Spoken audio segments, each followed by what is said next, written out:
My name is Bryant Pangelinan. My family out here on Guam. My dad's from Sinahanya, and my mom is from Talafofa. I started wrestling at a very young age, as young as like elementary school, and continued from there. Wrestled in high school and college, and even after college. And so a good 20 years of wrestling really set the base for who I was and what I like to do as far as combat sports. Got into Jiu Jitsu in 2003. Became part of the Cesar Gracie team, and at that time, one of my best friends was fighting MMA, and he really, was trying to urge me to come over because Cesar at the time was like, "Hey, man, you want some of the tough wrestlers to come down and train with my guys." And little did I know that when he met my guys, it was the Diaz brothers and Jake Shields and Gilbert Melendez and Dave Terrell. Those were all my first training partners. My very first experience in martial arts definitely was the first UFC. That was like in 93, something like that. But then the very first time I actually stepped on the jiu-jitsu mat was in 1995 when I was still going to college in Hawaii, Helson Gracie Academy out there in the Big UH gym. The room was filled with probably so many people at the time. I'm sure at that time it was probably a who's who. And Helson, had bad English, but was trying to direct everybody to do movements, and I didn't know what the heck was going on. I just thought it was a bunch of guys in robes just wrestling around. So that was my very first taste of jiu-jitsu. I was born in Germany. My dad was in the military, so after my brother was born, we bounced around. My brother was born here on Guam, and we bounced around all over the world, really. But I came back pretty much probably every other year or so growing up, and always, this was always home, and coming back and seeing my family and my grandparents and everything back in Talafofa. So to me, it was just like, all right, what part of the year are we going to Guam? Christmas time, summertime. So, well, I've won the Nogi Worlds 3 times. I've taken the gold 3 times, once at blue belt and twice at brown. Gotten the silver and the absolute at brown twice as well. I got my black belt in 2012. It took me 9 years to get my black belt. In 2012, I did my first Nogi Worlds, and I didn't medal, so that was kind of like the first eye opener. Like, man, I need to step it up. And the following year, I got the bronze. The year after that, just last year, I got the silver. So it was like, all right, man, on my quest for the 4th gold. Last year, I also won the Nogi Pan Ams in New York. So that's my biggest title thus far as black belt. Just being consistent. The constant grind, and no matter how you feel, it's like you wake up beat up, hungry, tired, sick, whatever, you just got to get up and go. And I think a mixture of not just jiu-jitsu, because I probably roll twice a day, wrestle at least once a day, lift and do cardio, and it's just been the consistency of that. It's like anytime I have an imbalance to where I don't include one of those things in my training, or I don't follow and adhere to my program that has worked all these years, then I feel off. And I think, I know where to fill in the holes when I feel those kind of imbalances. It's funny, Roman and I were just talking about that today. Definitely winning worlds one more time for 4th gold would be my biggest accomplishment. Especially at black belt. That's like, man, I think for a black belt to win worlds, it's like you can be called a black belt world champion, and no one will ever take that away from you. But I've had a couple of other, I guess you can call it bucket list, things I've written off as far as my jiu-jitsu career. I competed and won in Japan last year at the Asian Open, and to me that was like big, huge. That's where martial arts came from, man. So, and then this year I went and did the Rome and the European Open. And so that was just a place of, where gladiators, that's where they fought, that's where they died, that's where they, put it all on the line. And I definitely went out there and did that. So as of now, I would say two more places I'd love to step on the mat and compete would be Brazil and Guam. I think I've scratched the surface on that now. I've owned my own academy just for over a year, and to watch my team grow, branching off from another gym that I was teaching at. We started at maybe 30 students May of last year, and now I'm at 140. So to see my team just flourish and grow, and watch all my students, even the ones I've developed from white belt on up, I have some brown belts that I've had since day one, so it's really cool to see them come full, almost full circle to where, to me, that's the most fulfilling thing as a martial artist. It's not the winning of the titles, that's more like personal. But as a martial artist, it's definitely to help people grow, to help people achieve their own goals, whether it's to win the worlds or to change their lifestyle, to better their health. Those are the kind of things that I think that's, as a martial artist, is to be of service to people. And that's the service I love providing to them. I always have to think realistic in regards to, all right, will it fit within the timeline of not only my personal life, as far as like I'm a father, I have a son, but also like my business. I'm a one-man army, so I teach my own classes all day long with the assistance of like some of my upper belts. But I do my own business plans. I do my own marketing. I do my own social media. I get my own bookings for seminars and whatnot. So, I have my hand in a lot of things. So to try and set goals for myself, I'm like, all right, will it balance out? Will it fit? But I never think to myself that I can't do something. Like I always go, yeah, all right, I'm just gonna do it. There's no looking back. And it's funny because like that was something I looked at when I competed in Japan and in Rome.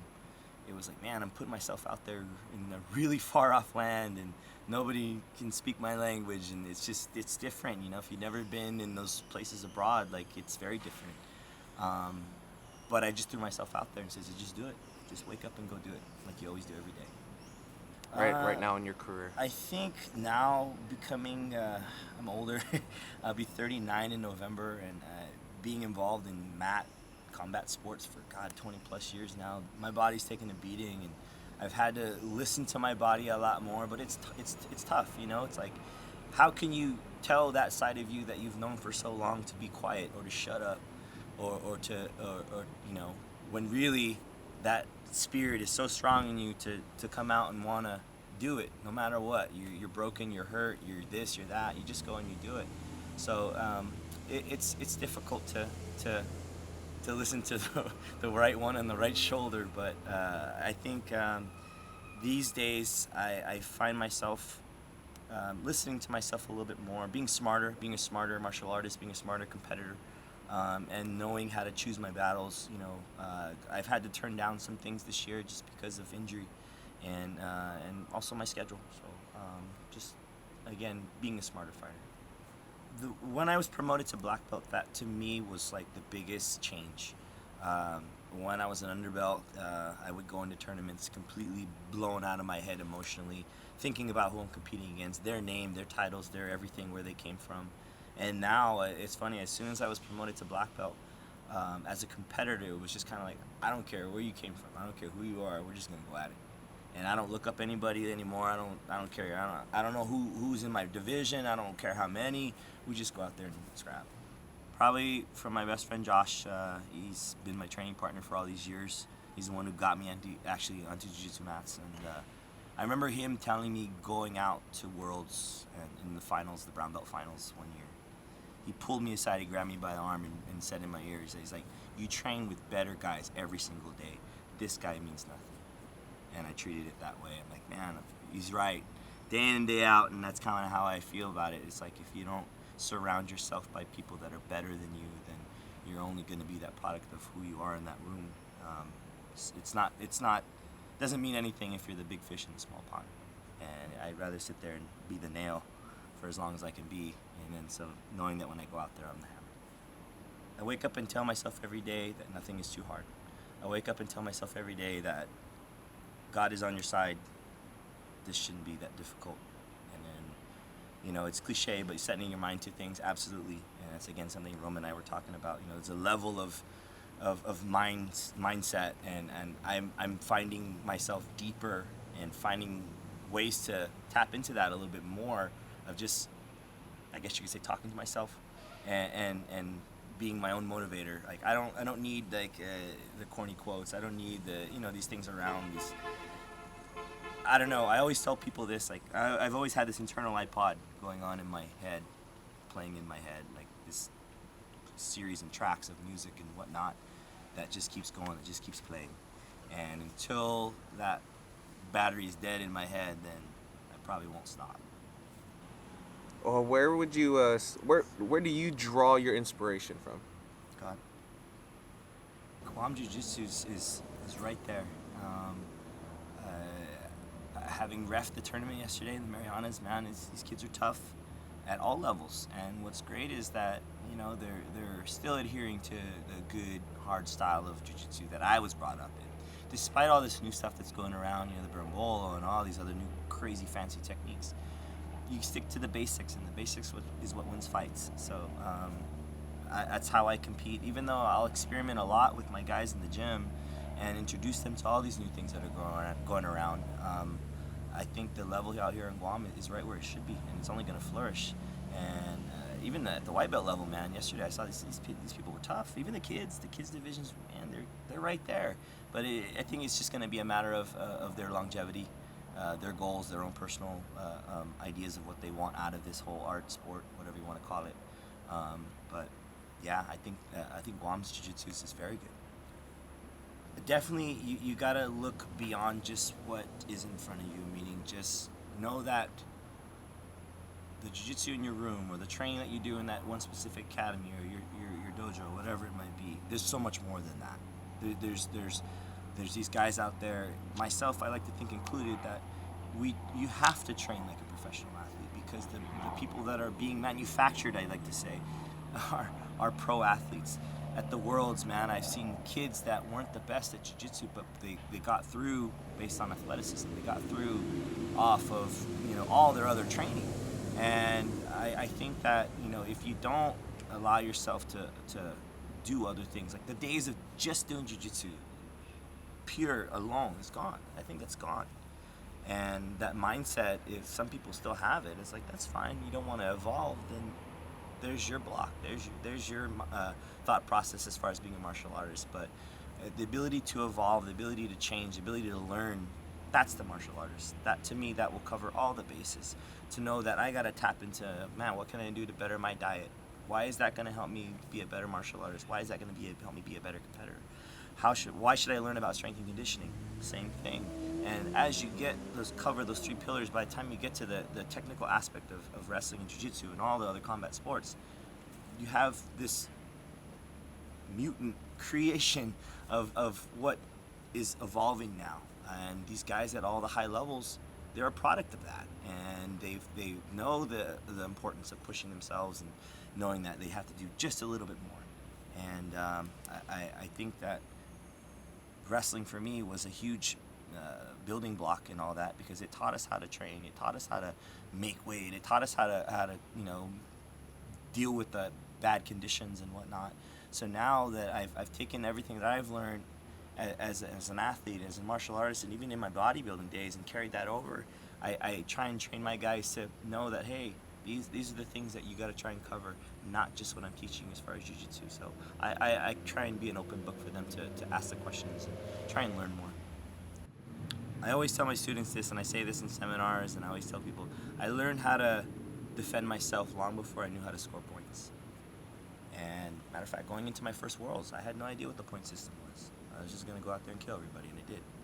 And to me, that was always the most important aspect, and that's something that I've carried over into my own team, into teaching my students. I teach them a blend of everything, and I'll within the lecture portion of teaching technique, I'll let them know, like, look, this is why I'm doing this. Why? Because watch, look, you can't touch my face, can you? Perfect, good, you can't punch me.